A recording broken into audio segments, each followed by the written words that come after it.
Hey guys, तो जैसा कि आपने लास्ट एपिसोड में देखा, फेरी फॉक्स डीमन जनरल के मास्टर को अपनी चार्मिंग स्किल से अपने कंट्रोल में ले लेती है। अब आगे एपिसोड की स्टार्टिंग में लियांगजी उस पर हमला करके उसे खत्म कर देता है, जिसके बाद हम देखते हैं कि वो 7 स्टेज हेवनली पगोड़ा वहीं पर गिर जाता है। लियांगजी हेवनली पगोड़ा को उठाता है, तभी मिस फ्यूरी लियांगजी के पास आती है और कहती है कि किसने सोचा होगा इतनी छोटी सी चीज दुनिया को खत्म करने की ताकत रखती है।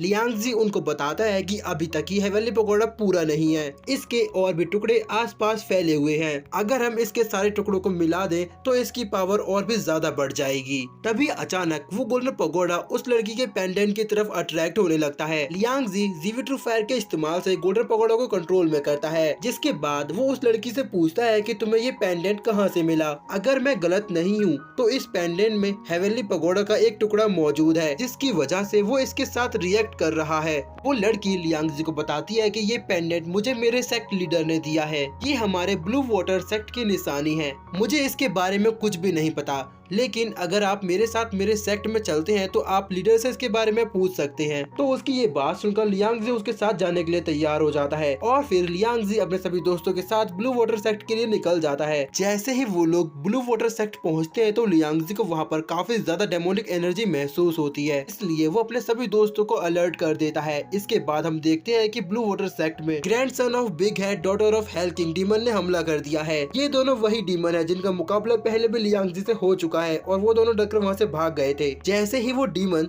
सेक्ट लीडर को मारने के लिए हमला करते हैं तो लियांगजी वहाँ पर आ जाता है और वो उनके अटैक को नलीफाई कर देता है। लियांगजी को देखकर वो दोनों डीमन वहाँ से भागने की बात करते हैं और वो दोनों अपने अंकल डीमन को वहाँ से भागने के लिए कहते हैं, लेकिन उनके अंकल वहाँ से भागने से मना कर देते हैं और वो कहते हैं कि हमें अपना बदला लेना है, क्योंकि लियांगजी ने पहले स्पिरिट किंग और हेल किंग को खत्म कर दिया था, जो कि किंग ऑफ डार्कनेस के छोटे भाई होते हैं। उन दोनों में से पहले डीमन का नाम किंग ऑफ काई और दूसरे डीमन का नाम डार्क हॉर्न होता है। वो दोनों कहते हैं कि आज हम यहाँ से लियांगजी को खत्म करके ही जाएंगे। उन लोगों की बातें सुनकर चियू फान को गुस्सा आ जाता है और वो उनसे लड़ने के लिए आगे जाता है, लेकिन लियांगजी उसको रोक देता है। तभी हम बिग हेड डीमन को देखते हैं, जो कि अपने अंकल डार्क हॉर्न से वापस घर चलने के लिए कहता है। हम उसका मुकाबला नहीं कर पाएंगे, बेहतर होगा कि हम लोग वापस घर चले। तो ये सुनकर डार्क हॉर्न डीमन को गुस्सा आ जाता है और वो कहता है कि तुम बेवकूफ हो जो एक इंसान से डरकर भाग रहे हो।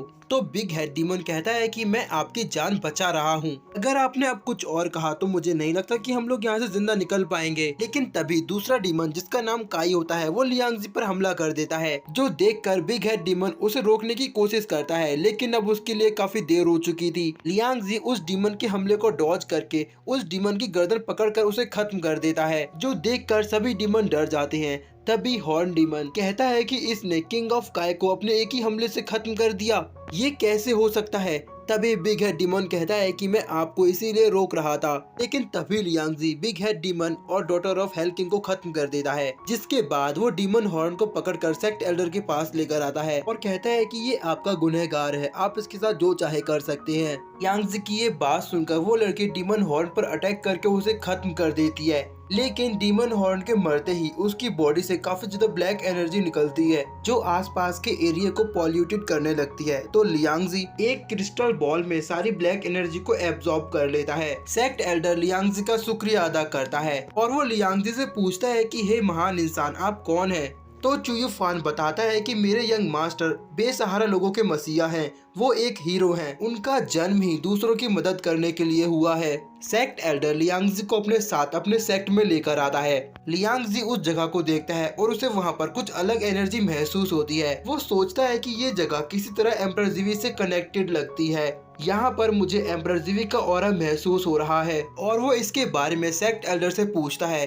तो सेक्ट एल्डर उसको बताते हैं कि हमारी इस जगह को एम्परर जीवी ने बसाया है और उन्होंने इस जगह की प्रोटेक्शन की जिम्मेदारी हमारे पूर्वजों को दी थी, तभी से हम लोग इस जगह को प्रोटेक्ट कर रहे हैं। इसके बाद हमारा व्यू फेरी फॉक्स पर जाता है, जिसकी टेल अचानक ही अपीयर हो जाती है। मिस फ्यूरी फेरी फॉक्स को इसके बारे में बताती हैं और वो उनसे पूछती हैं कि क्या इस जगह का फॉक्स क्लैन से कुछ लेना देना है। तो फेरी फॉक्स कहती है कि मुझे इसके बारे में कुछ भी नहीं पता, लेकिन ये बहुत ही रेयर कंडीशन है। हमें इस जगह की मिस्ट्री को जल्दी सॉल्व करना होगा, नहीं तो सब कुछ हमारे कंट्रोल से बाहर निकल जाएगा। इसके बाद लियांगजी सेक्ट एल्डर के साथ वहाँ से आगे जाता है और तभी हम चुयू फान को देखते हैं, जो कि खुद से ही बात कर रहा था कि मुझे ये ट्राइब काफी ज्यादा मिस्टीरियस लग रही है। लेकिन तभी लियांगजी उसे आवाज लगाता है तो वो लियांगजी के पास भागकर चला जाता है। इसके बाद सेक्ट एल्डर सभी को आराम करने के लिए कहते हैं, तो लियांगजी सेक्ट एल्डर से कहता है कि मुझे आपसे कुछ सवाल पूछने हैं।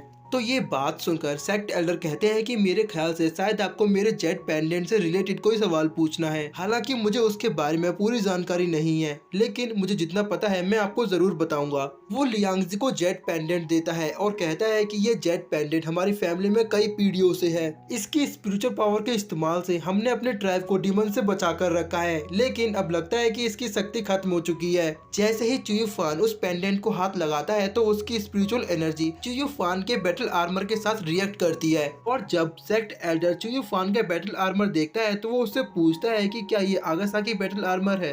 तो चुयू फान बताता है कि हाँ ये वही है, ये मुझे मेरे सेक्ट एल्डर ने दिया था। ये सुनकर सेक्ट एल्डर चुयू फान के सामने जाकर झुक जाता है, लेकिन चुयू फान को कुछ समझ नहीं आता और इसी के साथ हमारा आज का ये एपिसोड यहीं पर खत्म हो जाता है।